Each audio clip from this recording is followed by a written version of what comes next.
Hai Om Swastiastu, perkenalkan nama saya Mada Gombrata, kelas 1247, absen 16. Kali ini saya akan menjelaskan bab 3. Pergantian kabinet dalam waktu singkat menjadikan keadaan politik menjadi tidak stabil dan membahayakan bagi keadaan pemerintahan Republik Indonesia.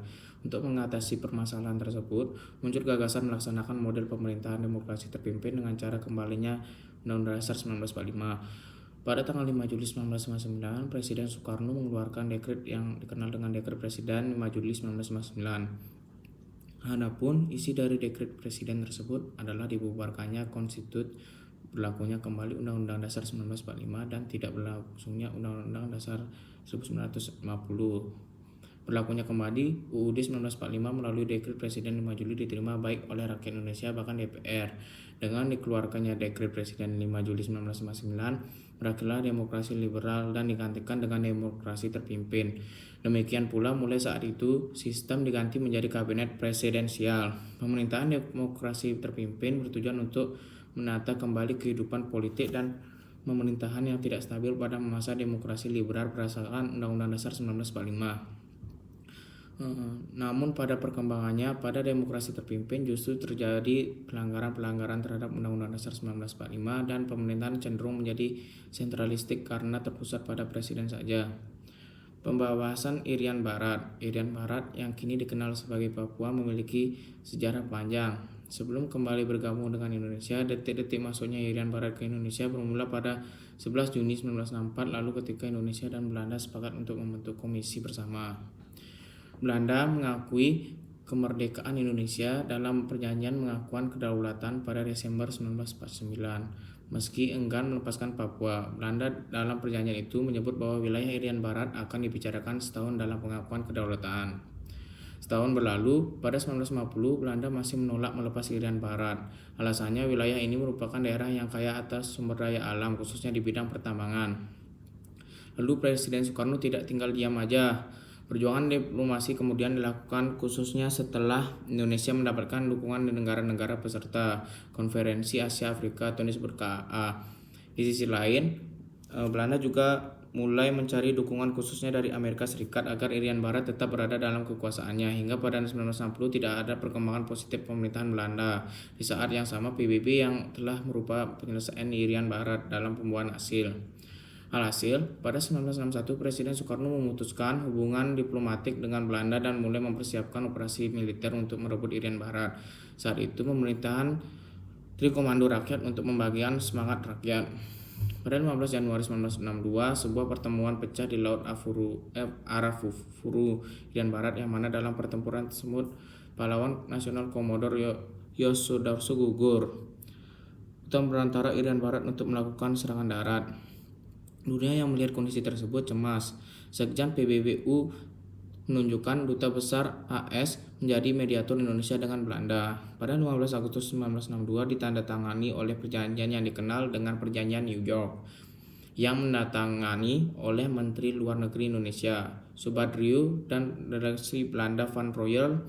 Isi dalam perjanjian New York ada dibentuk peralihan pemerintahan kepada PBB melalui suatu badan khusus. PBB kemudian membentuk UNTIA sebagai badan peralihan kekuasaan di Irian Barat. Badan dimulai efektif bekerja pada 1 Oktober. Menyerahnya Irian Barat kepada Indonesia. Bendera merah putih pun berkibar di tanah Irian Barat. Meskipun demikian, perjuangan tersebut tidak sampai di sana. Saat itu Indonesia juga harus melaksanakan peratu penentuan pendapat rakyat untuk mengetahui inspirasi rakyat Irian Barat. Sulitnya infrastruktur di Irian Barat dan perubahan politik di Indonesia menyebabkan Papua baru dilaksanakan pada 1969. Dengan dihadiri oleh utusan PBB, masyarakat Irian Barat menyatakan memilih bergabung dengan Indonesia. Hasil ini kemudian dilaporkan kepada pemerintahan Indonesia di Jakarta. Presiden Soeharto pun mengubah nama Irian Barat menjadi Irian Jaya dan menetapkannya sebagai provinsi ke-26. Perkembangan ekonomi pada demokrasi terpimpin. Kondisi perekonomian yang buruk menjadi salah satu alasan demokrasi terpimpin gagal di Indonesia. Kondisi ekonomi kala itu menjadi salah satu kondisi terburuknya dalam catatan sejarah Indonesia. Beberapa masalah yang dihadapi yakni: pertama, ekspor dan investasi merosot. Kedua, menipisnya cadangan devisa. Ketiga, inflasi mencapai ratusan persen. Keempat, harga kebutuhan pokok mahal. Kelima, Indonesia baru merdeka. Keenam, pemberontakan dan gejolak politik.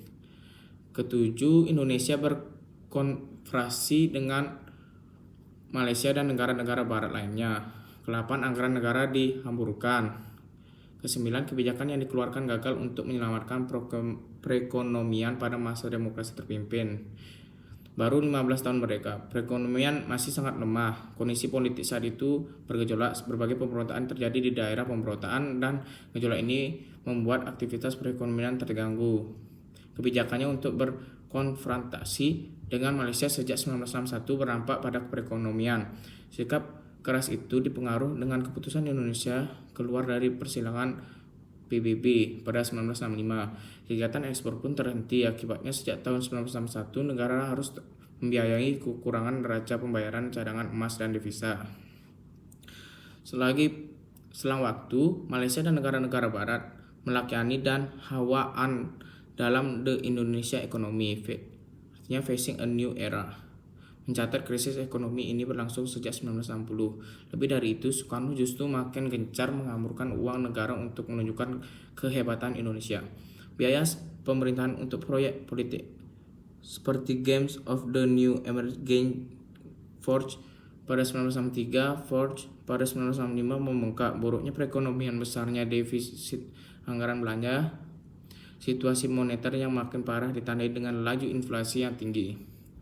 Pendapatan per kapita Indonesia turun secara signifikan antara 1962 sampai 1963. Pada 1965, tingkat peredaran uang naik hingga 161%, sementara inflasi mencapai 592%.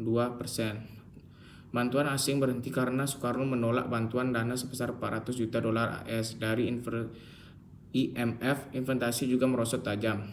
Baik, terima kasih. Om Santi Santi Santi.